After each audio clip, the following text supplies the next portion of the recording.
মাস ধরে এসআইআর এর নামে নির্বাচন কমিশন এবং বিজেপি বাংলায় প্রহসন চালিয়েছে। স্বরাষ্ট্রমন্ত্রী এসে আগে বাংলার মানুষের কাছে ক্ষমা চাইবে, তারপর তার বক্তব্য শুরু করবে। বিধানসভা নির্বাচনকে কেন্দ্র করে তারা সেটা বলেছে ভরসার শপথ। আমি আশা করেছিলাম যে যেভাবে গত 6 মাস, তার কারণ উনি ক্রোনোলজির কথা বলেছিলেন, উনি ডিটেক্ট, ডিলিট, ডিপোর্টের কথা বলেছিলেন, এবং এসআইআর হচ্ছে ডিটেক্ট করার প্রথম ধাপ। এটা তার কথা অনুযায়ী, আমার কথা নয়। এখনো পর্যন্ত যে নাম বাদ গেছে তালিকা থেকে, প্রথম যে তালিকা ফেব্রুয়ারি মাসে প্রকাশিত হয়েছিল সেখানে প্রায় 58 লক্ষ নাম বাদ গেছিল, পরবর্তীকালে 5.5-6 লক্ষ নাম বাদ গেছিল, এবং আন্ডার অ্যাডজুডিকেশন তালিকায় অমীমাংসিত যে নামগুলো ছিল সেখান থেকে পরবর্তীকালে 27 লক্ষ নাম বাদ গেছিল। সব মিলিয়ে প্রায় 90 লক্ষের উপর নাম বাংলা থেকে এরা বাদ দিয়েছে। তার মধ্যে প্রায় 63% নাম হিন্দু বাঙালির, যারা আসামে এনআরসি করতে গিয়ে 19 লক্ষের মধ্যে 12 লক্ষ হিন্দু বাঙালিকে এনআরসির তালিকায় ইচ্ছাকৃতভাবে ডিপোর্টেশন ক্যাম্পে পাঠানোর জন্য, বাংলাদেশে পুশব্যাক করার জন্য টার্গেট করেছিল। বাঙালিদের উপর বিজেপির অত্যাচার তো নতুন কিছু নয়, আমরা গত 1 বছর ধরে দেখে আসছি। বিশেষ করে বিজেপি শাসিত রাজ্যগুলোতে বিভিন্নভাবে বিভিন্ন সময় কেউ বাংলায় কথা বললে, কেউ নিজের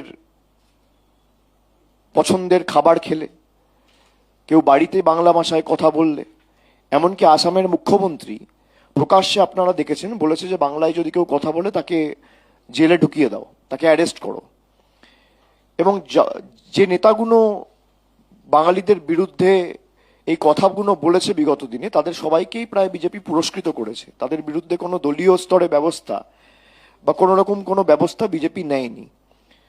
তো যেভাবে তারা বাংলাকে ছোট করেছে, আমি আশা করেছিলাম যে অন্তত পক্ষে কিছু বলার আগে আগে বাংলার মানুষের কাছে তারা ক্ষমা চাইবে।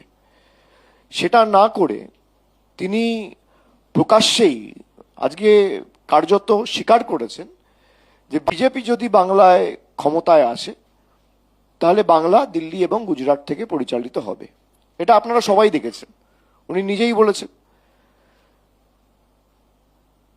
যে इससे বাংলাদেশ से चले, इससे अच्छा दिल्ली और गुजरात से चले।